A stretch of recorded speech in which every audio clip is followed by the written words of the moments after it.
Welcome back to the Happy Hippie Podcast. My name is Amanda McCormack and I am your host. This podcast is a little bit about everything in terms of finding anything that helps contribute to bringing you greater happiness in your journey in life. So we talk about things from nutrition to health, to things like mindset, and to different healing modalities that are out there, as well as just having conversations about things that could add to your life pretty much. My background is I am a personal trainer, a yoga teacher, a nutrition coach, and a women's health coach. So the health world is something I'm really passionate about, but I'm also a traveler. I love to travel around. I'm a digital nomad, so I run my own business off my computer, and I also just travel to different locations, whether it be using my yoga skills to teach classes there or doing different types of work trade. So I've had a really big journey from going to school. I ended up getting my MBA, going into the track of thinking I had to work a 9-to-5 my entire life, and then kind of trying something else and finding my own meaning and my own way of finding happiness in my life. And I found a lot of happiness comes from working on yourself first, whether it be internally, whether it be the things you're putting into your body, such as food, the way you move your body, the types of stress you go through on a day-to-day, whether it be mindset or working out, like physical stress on the body. I've just learned a lot of things about how to enjoy your life. So that's what we're going to talk about on this podcast, is just sharing different ways that can add to your life. And that's where today's topic kind of came from. I put up a little question box on my story. It's still up now if you're listening to this, because I had a few episodes planned out, but I wanted to just literally get on the mic, film this, and then post it like the next day. So it's pretty fresh, this episode. But I put out a story and I was just asking, what are some things that you guys want to hear from, whether it be about health, fitness, nutrition, or if it mindset, or even travel and how I do work trades, basically anything that you wanted to hear. And I got a lot of requests around the topic of astrology and the moon and all of that. And I was like, yes, thank you. So shout out, I had a few people ask about it. And then also shout out to Ashley, because she was the one who specifically mentioned the moon. And oh my gosh, I love talking about the moon. And I'm going to explain why I'm talking about it, because like I said in the intro, my background is like health and fitness and mindset and all of that. So why is this chick talking about the moon? And it connects. There's a reason why I'm talking about it. And you can take that in a literal sense, or if you're into spirituality, that is an awesome way to view what I'm going to talk about. But let's say you're not into spirituality and you're listening to this podcast. There's nothing really woo-woo about this. Everything I talk about is just self-development. You don't even have to technically be thinking about the moon and all the things I'm going to be talking about, but just take away the topics we're talking about. Everything has to do with bettering yourself in a way. And we're going to talk about what certain moon phases represent, because they're almost, I wanted to save it, but I'm just going to start talking about it just a little bit. The moon is in a cycle, basically. There's a lunar cycle, and humans have been basically living by lunar cycles for centuries. You think about other cultures in the past and the way that people would farm with the moon and people would do different things with the moon. The moon symbolically represents different phases that people go through in their life. And the cool thing about the moon is we get two things, the start and the end of the moon cycle. You get a full moon and a new moon, which I'm going to go into. But just for a quick brief, the full moon and new moon, it's a cycle. It's a 28-day cycle. And within that cycle, we go through ups and downs and different ways, different challenges. And each month, the cool thing is we get that full moon and that new moon. So it's almost like we have a chance to deal with those topics every single month. So even if you're not looking at this episode or if you're listening and you're like, I don't know why she's talking about the moon, there are two chances every single month that you can almost use it in your own life to help you plan, to help you release, to help you get rid of things that you're holding on to, and just improve yourself as a human being. So that's basically what this is. It's self-improvement. That's what we're talking about. We're talking about ways that you can take action, help you start new things, ways to take initiative, basically, and then also ways to finally release things that you've been holding on to, things since childhood, things and experiences and beliefs that other people have given you. Everybody has this. It doesn't have to technically be on a quote unquote spiritual level. These are cool life things that the moon represents. They're life cycles, life lessons. You can get a lot from it. You can improve yourself heavily by listening to this episode and maybe doing some research on what these things mean symbolically. But that, again, you can also look at it as more of a spiritual sense, more of a way of like self-transformation and how you're leveling up in those ways. So I encourage you, if this topic, even if you're listening to this and this topic seems a little weird to you, it has to do, again, with self-development, self-improvement. And the cool thing is not only do we get the new moon and the full moon each month, so that's 2 of them in a year, that's 24 chances that you have to work on these themes every single year of your life. every month in those 12 months, the zodiac signs represent a certain theme. So a cool thing about the moon is like every 12 months that go by, you're going to be hitting those themes. And some of the themes are really cool. They'll have to do with your relationship with work, your relationship with your family, relationship with how you view productivity and self-care. And each month is a different theme. So not only do you get the chance to release and start something new every month, but you get the chance to dive into these 12 different realms of self-development. That's basically what the zodiac is. And I know some people probably like hear me talking about like this stuff and they get scared off, and that's cool. I'm literally not crazy. I'm just really involved in it because it's cool, and I have found that I have hit so many different areas and topics in my life that I would not have done without the zodiac, basically, in terms of like they represent things. Everything is just a representation of a symbolic human journey, a human quality, a human trait, things that humans have gone through. Again, people who made these moon cycles and all this, humans existed with the same problems that we have now, minus like social media, and like traffic, like 200, 300 years ago. So it's cool to see these themes they're so human, you know, there's the things that humans go through, and they've been carried through the centuries by people, passed down, different traditions, different cultures in the world. It's so cool when you think about it. Like they all had these themes, and it's almost like the pyramids, like how the pyramids, they built them in different places, and it's people that like weren't connected.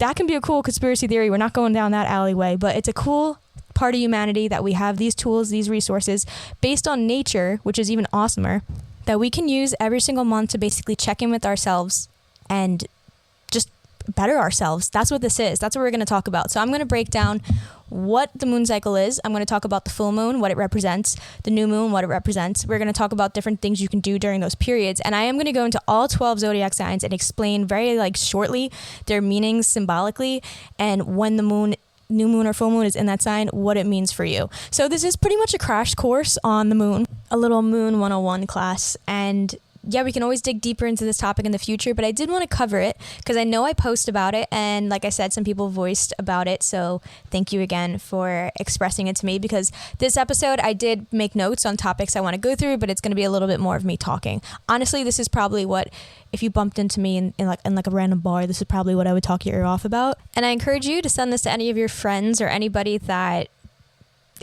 wants to know about the moon, or literally does not know what you're talking about. Let's say you're dating someone and they have no idea what you're talking about. Maybe this episode could give them a little 101. Because again, I am going to approach it from, this is a mindset technique. This is a way you can help develop yourself. I'm not going to make it too woo-woo. But then again, maybe I will. Maybe I'll stick a little woo-woo in there because I like it and I'm proud of that. There's a part of me that's like a pattern where I try to be very serious. And for a long time, I didn't even post about astrology and the moon and stuff like that on my Instagram, or like I limited it because I thought people wouldn't take me seriously as a trainer, because you're like, why is this chick talking about the moon? Like I said earlier, I feel like that was something that a lot of people like steered them away from my page. And then good, that means that my stuff wouldn't even speak to them anyway. So I've gotten over it a bit, like not caring about what people think in terms of like my content. Like I know what I like. I know there's an audience out there because I'm somebody that consumes this type of stuff. There's other people like that. So if you ever have any ideas, like crazy little pep talk I'm sticking in here, any ideas or something, and you think, oh, no one's going to like this, no one's going to listen to this, there are people out there. You exist, and people are going to have similar ideas to you. So just remember that. So maybe I will stick a little woo-woo in there. It'll be okay. We'll get a little spiritual, but I'll also reframe it so that it can be taken in a logical mindset. So left side and right side brain people are welcome in this episode. Inclusivity for everybody. Let's get into it. Let's talk about the moon, the lunar cycle, and I'll give you a little bit of history, but let's go. Let's do this thing. I will go into each of these topics a little deeper. I'll tell you what segment we're going into and when we're going into it. But this is a quick brief that I typed up about the moon. So like I mentioned, humans have been living in lunar cycles for centuries. And in our modern world, connecting to the moon is almost like a grounding technique. So like I've mentioned with other things in the past, like grounding yourself, getting outside, spending time in nature. A lot of us spend time all day in a desk, and we're almost separated from our natural cycles, the natural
and it can put it into your hands. So maybe something you've been ignoring, let's say a communication issue with like your partner, there's something that you haven't been talking about for a while, it can come up during this time. Or it's not just like the moon is in the air and it's like magic will make it come out. That's not what I'm saying. It's just, it makes sense. Like if you're moving through cycles in life and you're trying to build, you're trying to create new things, and you have something old that's hanging on to you, it will drag you down a little bit. It's almost like when you ignore an injury, it's just going to keep getting worse. You may not notice it over the time it's getting worse. So like over 6 months, your knee might be getting worse, you're walking on it and you're like overcompensating with the other knee and you're not noticing it because you're not in your body, you're not paying attention to it. But now 6 months down the line, you're trying to go sign up to run a marathon or something and you realize your knees are effed up because you haven't been paying attention to them. So that can come up in terms of like an issue you're not dealing with. It could be communicating with your family, communicating with a friend or like a partner, where there's something that you didn't want to deal with it, so you like pushed it down, but now it's coming up and it's really hard for you to move on to this next big thing because you never dealt with it. So symbolically, eclipse season is a time where those come off a bit, or you can introspect and see in your life, oh my gosh, this isn't working right now, this project or this thing I'm trying to do, because I never let go of this. And this is something that has been on, like, attached to me forever, and I just never dealt with it. Or it's been on me for like a year. I just never was able to like deal with it. So eclipse season is like a deep, deep dive onto things we should release, things that we need to notice. And if you want to get spiritual with it, they say the universe, if you're trying to move to like a next phase or something, the universe will show you. It'll put you in a compromising position or something where you can't avoid it anymore. And again, if you're not into the spirituality of that, like, it makes sense anyway. If you're harboring something, even if it's subconscious and you don't know about it, it's a pattern that you have. It is going to be hard if it's been building up, and even if you don't know about it or you're not conscious of it, to move on to something when you have all this on you. So, I mean, it makes sense that it would come up anyway, but they say that during eclipse season, some of these things might be, revealed. I'm laughing, but I'm so into this stuff. I'm all about this. There's 2 types of eclipses, so let's talk about it. So eclipses and eclipse season, we just had an eclipse. They almost represent phases as well. They may last for weeks or months, as daunting as that sounds. So if you're not dealing with it, like within weeks or months, it might come up symbolically. We have solar eclipses and lunar eclipses. Solar eclipses happen basically when the new moon, from our vantage point, basically, the moon appears to be covered by the sun, either partially or fully. We just had one. So it depended on where you were in the world, but you were able to see it, and it basically makes the sun look kind of like a crescent shape, and then you see like the big black mass in front of it.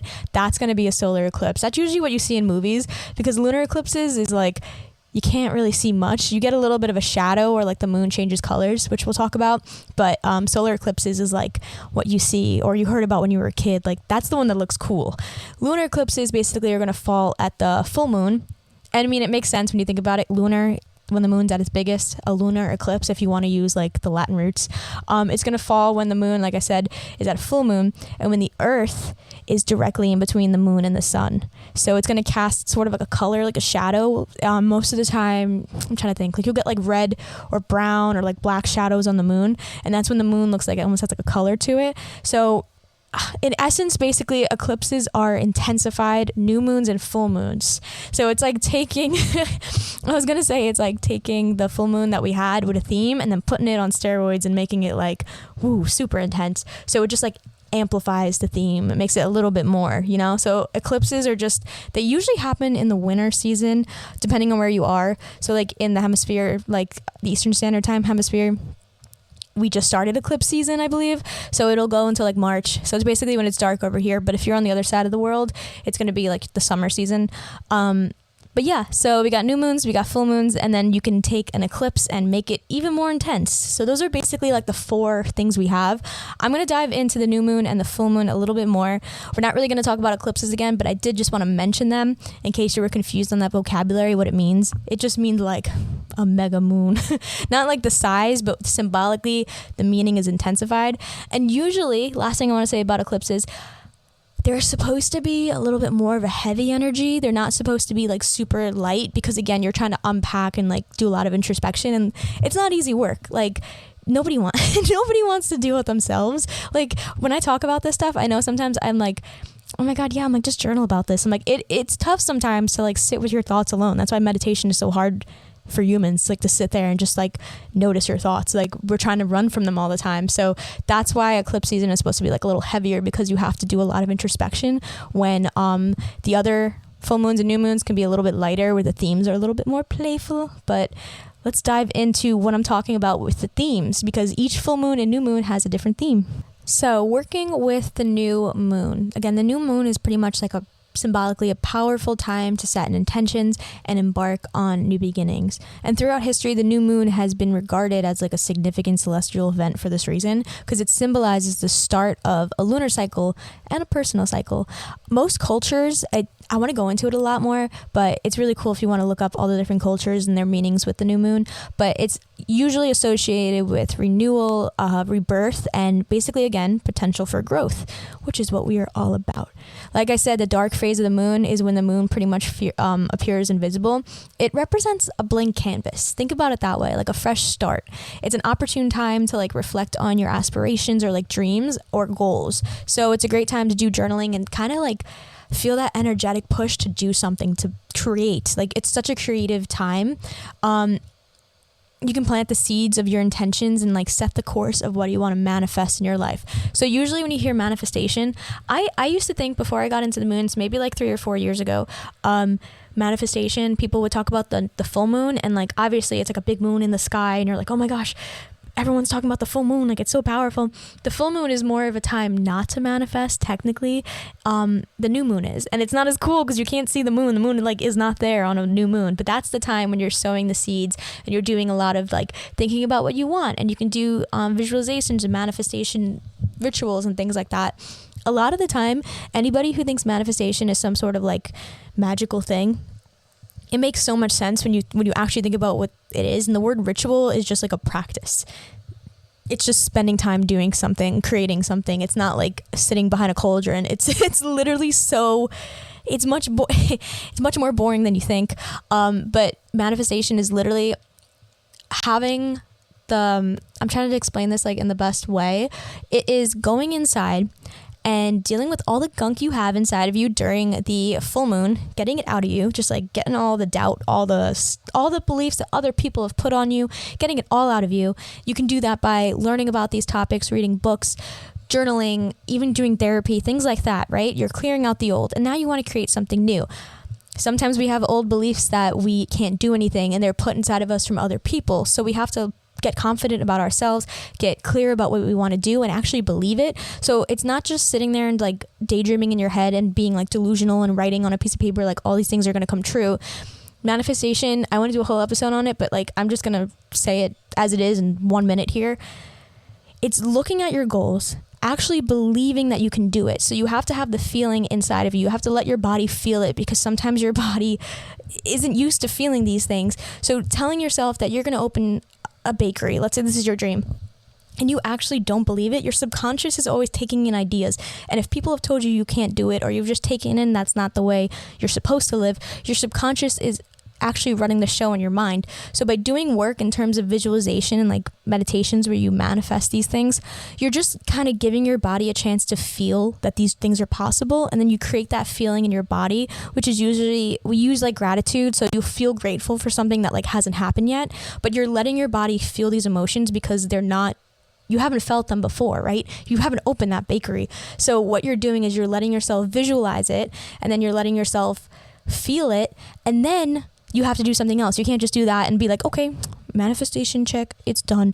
Then you have to go and look at your goal, work backwards and say, okay, now what can I do? What feasible small steps can I do this week that are going to help me open a bakery in 10 years? Maybe putting yourself out there, putting your recipes online. It's like little things like that. I don't know if any of that was as clear as I wanted it to be. I feel like I had this like inspirational speech in me. And what I'm saying is manifestation is very logical when you think about it. You let your body feel it. It's just reconditioning your body and your subconscious mind. Nothing magical about it. Not to take away from it, because I love making it seem fun and magical, but it really is just working with your subconscious mind, letting your body feel it, and then letting your body take small, like almost like that book Atomic Habits, making small habits each day, each week, each month, taking small steps that you weren't doing before. And then when you think about the spiritual laws, like law of attraction and all those things, you're putting the steps out there. Your thoughts are aligned with it. You're going to be much more open to noticing opportunities, because sometimes we get so narrow-minded with, I'm reading this really good book right now. It's from Don Miguel Ruiz Jr. So it's The Mastery of Self. It's one of the books after the Four Agreements. So it's like his son wrote it. It's really cool. It's a really short read. We're reading it for a book club that I'm in. And in the book, it talks pretty much about how sometimes we get so, he says, I don't want to go on a tangent, but I know I'm going to come back to this. I'll come back to the moon. We go through life with other people's beliefs. We get attached to things. All these things kind of cloud our mind, cloud our judgment. And he calls it domestication, because we grew up, and when you think about it, it's true. It's like domesticating a dog. People taught you what's good, what's not good, and they reinforced it with rewards, or they yelled at you when you were not supposed to do something as a kid. And then you grew up thinking one thing is right the entire time.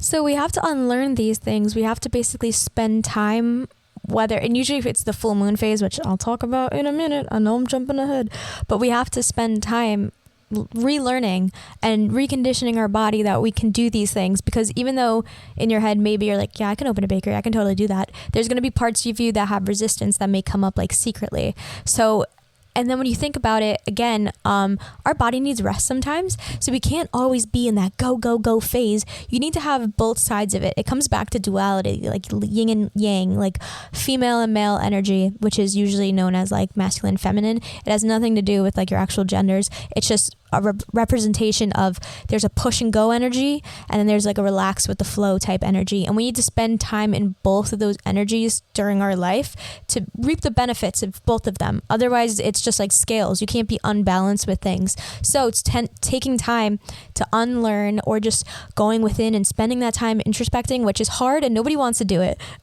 I always hate when the full moon comes up. I'm like, God, don't make me introspect.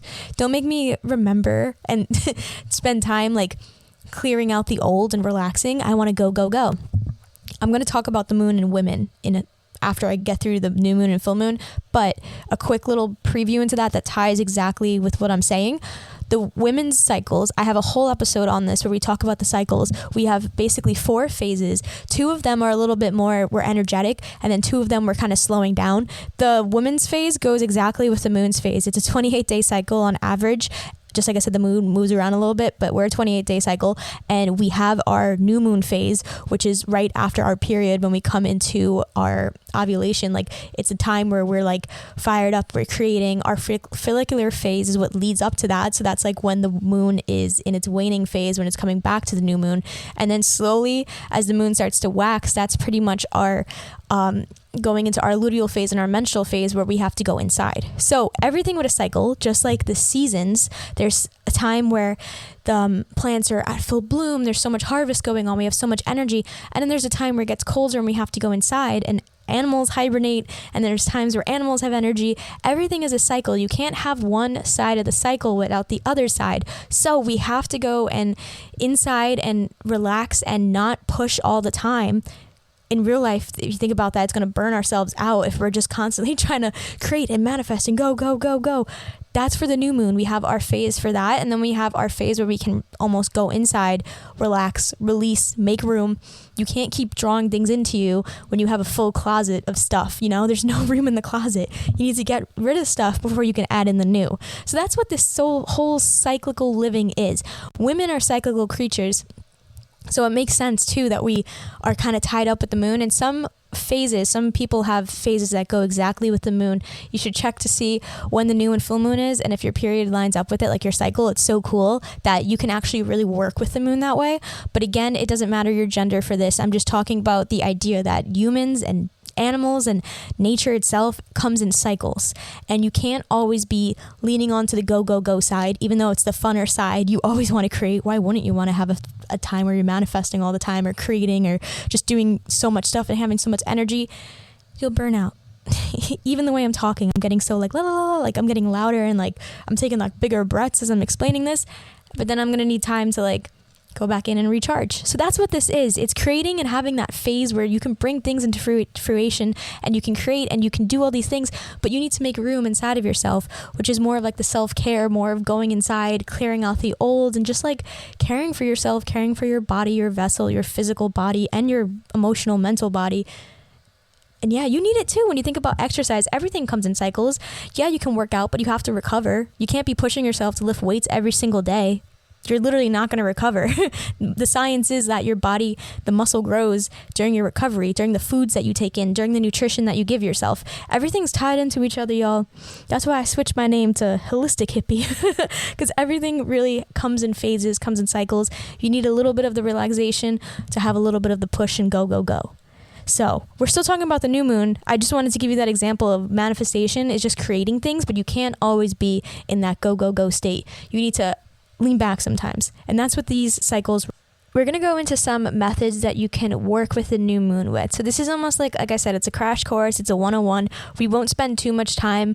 Like, I know I just went on a very long I felt like I was like a gospel church, what I just did, but we're going to just do a little bit of like bullet points for what the new moon, some ways that you can work with it. And then we'll move on to the full moon. So don't worry. It's going to be very like boom, boom, boom, short and concise. So when we are in a new moon, there's different things you can do. The first thing that I would say is to set clear intentions. This can just be in your mind, but sometimes I find writing is always better. So just take time to contemplate what you truly desire.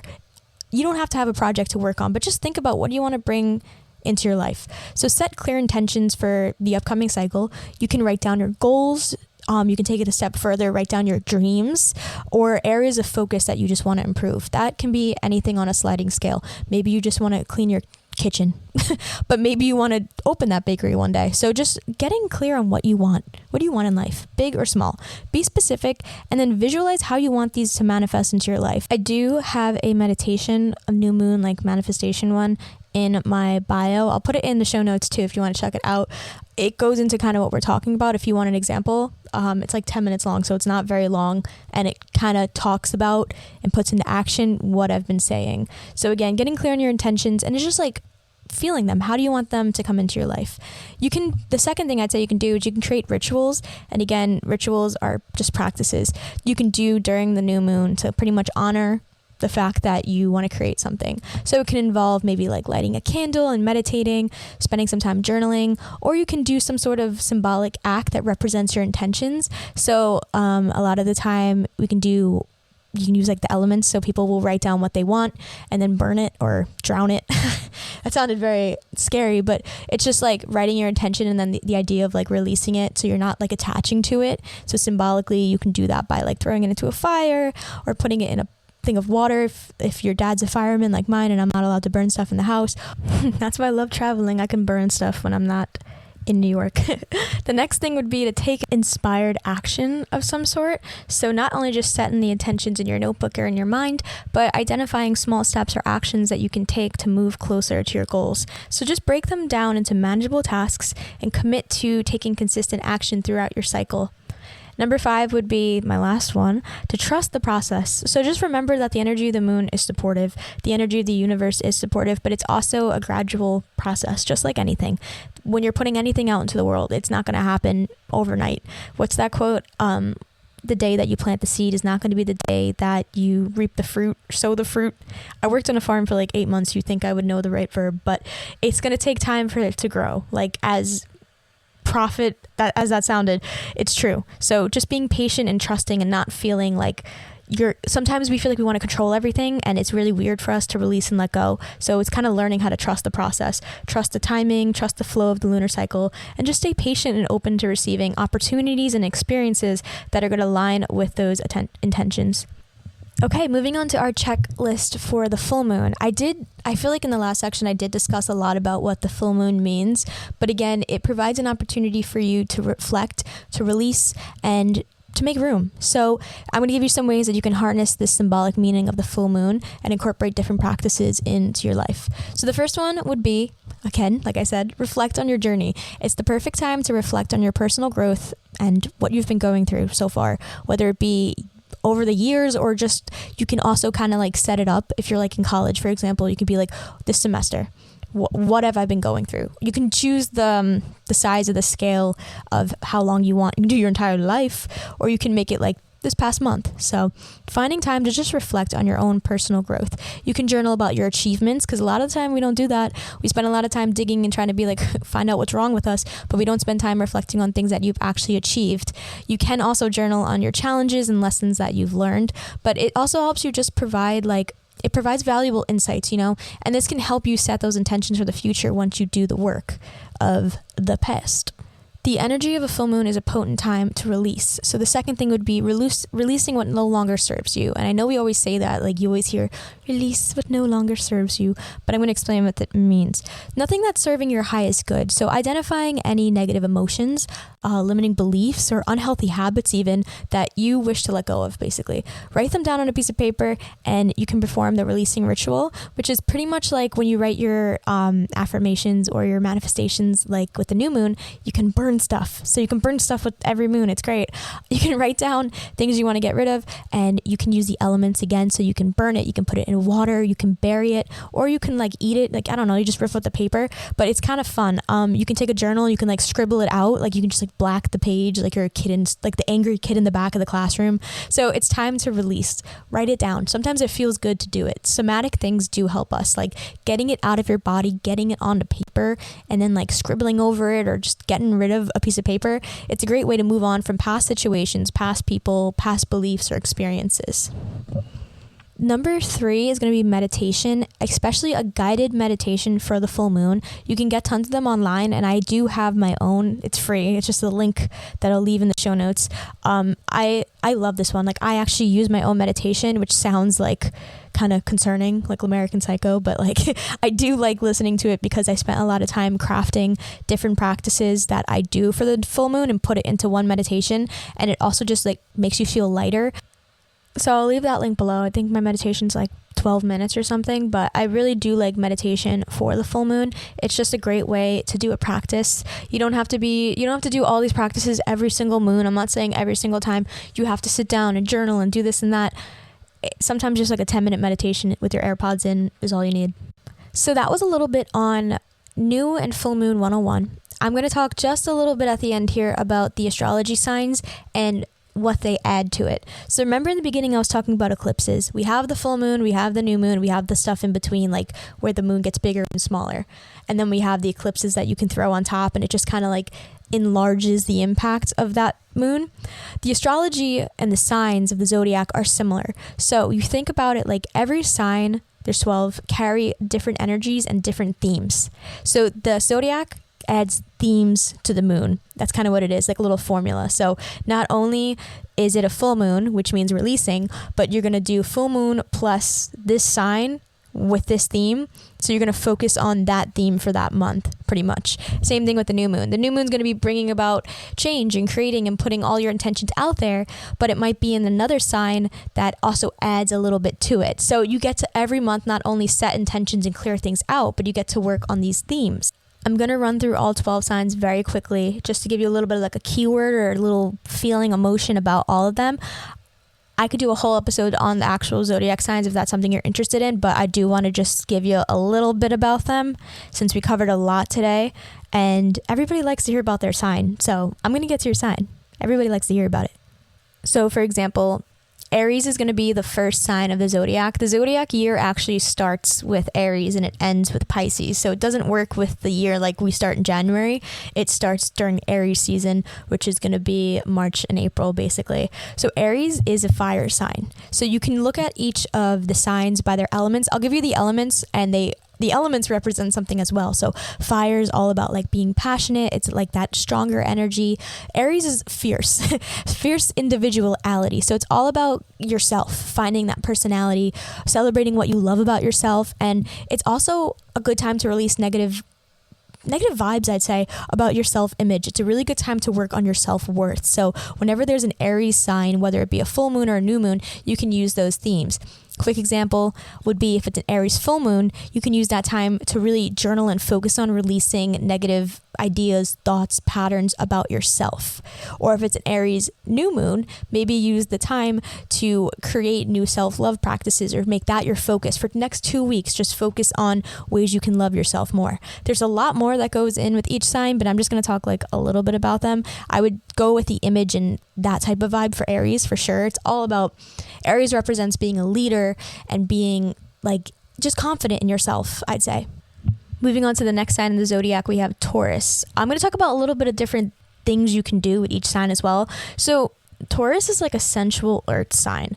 It's just very like, I see like a mother image when I think of Taurus, which is funny. My mom's actually a Taurus, but whenever I meet a Taurus or somebody that's like embodying that Taurus energy, it's very like grounded and they give off that motherly, earthy kind of energy. So it's ruled by Venus, which is the planet of love.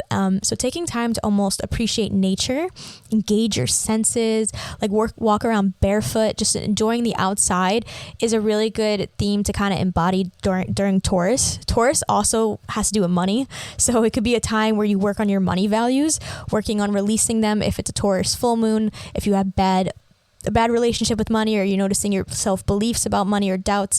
And then manifestation in Taurus new moons are really good because you can use that time to focus on your finances. So you see how it's kind of working here.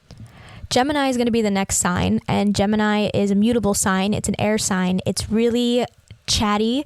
It can be seen as like flirty. And again, I don't know if I described this before. I just want to put a little disclaimer in.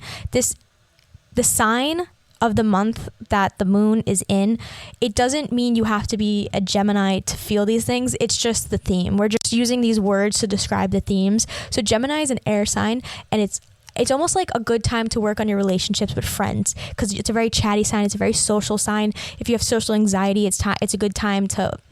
No, I'm not saying this is going to cure anxiety, but I just mean like for me, for example, sometimes with Gemini stuff, I try to work on being more outgoing, or if it was a Gemini new moon, like I'd manifest maybe going on like taking myself out to something that used to make me uncomfortable because there's going to be people there, or just putting myself in more social experiences. So that's a way to think about it.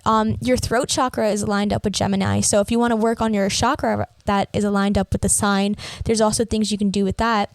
So again, like your throat chakra represents chattiness. It doesn't really represent chattiness, but it has to do with speaking your voice, speaking your truth, or a blocked throat chakra would be like if you lie a lot, speaking your truth, being truthful. So maybe that's something you can work on. So you can take the chakras that align up with the signs and work on their meanings too. There's so many layers to it. It's so cool. But we are going to move on to the next sign, which is going to be Cancer. When I think of Cancer, I think of very watery, very emotional, but not like in a negative way, just like an emotional time. The moon is actually, its home sign is Cancer. So the full moons and new moons in Cancer are usually very strong, and they may actually make you feel emotional, but it's a good time to go within. It's all about nurturing and caring for yourself. It's a water sign. It also represents kind of like a mother archetype. So nurturing yourself like you would nurture a child, or doing practices with water, spending time swimming if you love to swim, or bringing in like the water element and what that represents, which is being fluid and kind of going with the ebb and flow of life. So you see how they all have themes. Like each one of them that I'm talking about, I'm trying to talk about different things, different themes that you can do. So it's a really good time to ask yourself, how can I nurture myself more? Leo is the next sign, and Leo's it's very like playful, theatrical. Like Leo loves the sign symbolically is like being seen and putting yourself out there. You can be very glamorous and regal and like spend time dancing or going out and doing something that's gonna like fill you up with the light and like inner child. So I feel like inner child work is really good to do during Leo season because it's all about being playful and finding what ignites you. So if it's a full moon, you can even find out what things are blocking me from my creativity, from my playfulness, from my connection to what I used to enjoy as a kid. And if it's a new moon, you can maybe put out what ways can I put out more exploration of the things I enjoy, the playfulness, the creativity. So you see like how we're dealing with that this month when we're talking about Leo stuff. You want to explore your creativity. It works with your sacral chakra, all of that. And then we're talking about like money when it comes to Taurus. So you're hitting, as the year goes on, you're hitting all these areas of your life. And then as the next year comes, you can even check in with what you were doing last year. So they're so cool to work with. We're going to move on to Virgo as the next sign. Virgo is an earth sign, and earth signs are going to be very grounded. They're going to be very orderly. So I think of Virgo as a time for order. It's a really good time to start keeping track of things, maybe buying a new planner or spending time just planning out the next half of the year. It's a good time to organize your physical space and your energetic space. So decluttering, that's an awesome thing to do. If it's the full moon, you can literally let go of things. You can do a deep clean. If it's a new moon in Virgo, you can spend time organizing and creating something, or maybe planning out a new project. It's a really good time to get things done. Libra is an air sign. It's also a very like social sign. So this is a good time to come back to the themes of air. Like I was saying with Gemini, maybe you can also focus with social things on this, but it's also about balance. So it's represented by the scales of justice, and you can think about how you're creating harmony and balance in your life. Are you noticing one side is pulling you down a little more? Is one side is it heavier? Is it lighter? It also represents beauty and harmony, so you can look at how you look at life. If you're looking at it from a standpoint of you're not enjoying things like you used to enjoy them, or you're finding like life is dragging you down, you can almost look at that theme, and maybe it's something you didn't notice. Maybe you didn't notice that you were being so cynical with things. So it's a cool time to introspect and think about things along that theme. Scorpio is the next one. It's a water sign. So when you think about emotions again, you're going to tap into them when it comes to water. It's also known as like the mystical sign. It's a little bit secretive. So when it's a Scorpio full moon, maybe there's secrets or things that you're not tapping into. It's also transformational. So maybe it's a time where you tap into that more spiritual side. There's a lot of cool things with Scorpio, and we're just in Scorpio season right now as well. It's an awesome sign in terms of maybe there's something emotionally you're not dealing with, or maybe there's something that you can put out there with your emotions that you're not doing if it's a new moon. Sagittarius is all about adventure. It's all about the search, the quest for philosophy. That's what the sign actually represents. It's somebody who's searching, somebody who's looking for something. It's a good time to travel. It's a good time to plan something where you can be more adventurous, or you can reflect on ways that you're holding back from being adventurous. Maybe it's a full moon and you're noticing that you don't take those leaps anymore, and you can kind of do some journaling on that. But it's all about embracing the unknown and trying something new. We are at our last few signs, so we're going to move on to Capricorn. Capricorn, you can also go by the planets. I'm just giving you again like a little crash course. But planets, for example, it's ruled by Saturn. So Saturn is a planet of discipline and structure. Like that's what it symbolically represents.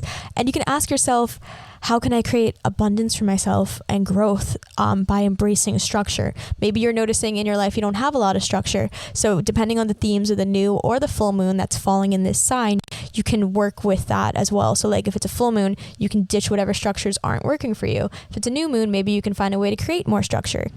Aquarius is a really cool air sign. So coming back to the theme of air, I've been talking about the air signs just to kind of give you the repetitive idea that you can use the element. So this is going to be the last air sign. We have 3 of them, and it's again a social sign. So you can use it as a time to embrace your individuality. It's really about being unique and talking about how can I embody who I am and be really authentic? That's a good journaling question to do when you're in that new moon or full moon phase for Aquarius. But you can also use the imagery associated with the sign to also kind of dig deep. So Aquarius, even though it is an air sign, it's represented by the water bearer, which is confusing because it's literally a bucket of water as the sign. So some people are like, including myself when I was younger, it's a water sign, but it's actually an air sign. But the water barrier symbolically means like washing away the old and making room for the new. Sounds familiar, doesn't? So when it's a full moon, and it's a full moon in Aquarius, it's a really, really good time to focus on letting things go. But that's another example of how you can use some of the imagery associated with the zodiac signs in your full and new moon practices. And we have 1 sign left. So Pisces is the final sign of the zodiac. It's the 12th sign. It is a water sign, and it's represented by 2 twin fish. So it has to do a lot with water, but water has to do a lot with emotions. It's a very dreamy sign. So a Pisces new moon is so awesome for tapping into your literal dreams. Maybe your dreams that you're dreaming at night, you can go into what those mean, but you can also go into visions that you want to have. So it's a good time to manifest things that might seem really far-fetched. Spend time talking about your dreams, because maybe on these other full moons you were thinking about, okay, so I do have a dream that like this month I do this and this, but Pisces kind of allows you to dip into the realm of what's a far-fetched dream that I actually kind of want to bring into my life. So you can use that as an example for Pisces. Okay, we went through all 12. I really wanted to make sure I went through all 12. I hope you got something out of that. We can do an episode about the signs another time if you really want to dig into it, because I know I've been going in on every single part of the moon right now, and I hope that you have a really good understanding of it. I have tons of resources on my Instagram page for the full moon and the new moon, and I try to do a post about each sign as it comes up. So if you want actual examples, you can scroll through my Instagram to see a bit more. Again, it's Happy Holistic Hippie is my name, and I'm always going to post new ones. So if you don't follow, you already can jump in there and see what I'm going to post about those signs. It's so fun. It's kind of like a little equation, I think, every time the signs come up. I think this is it. I feel like we're at a good point. The time is okay. I don't really want to go any longer than this on an episode. So I hope this episode showed you how you can use the moon in your life to help with your self-discovery, self-transformation journey. Message me with any questions, and I hope you have a beautiful day.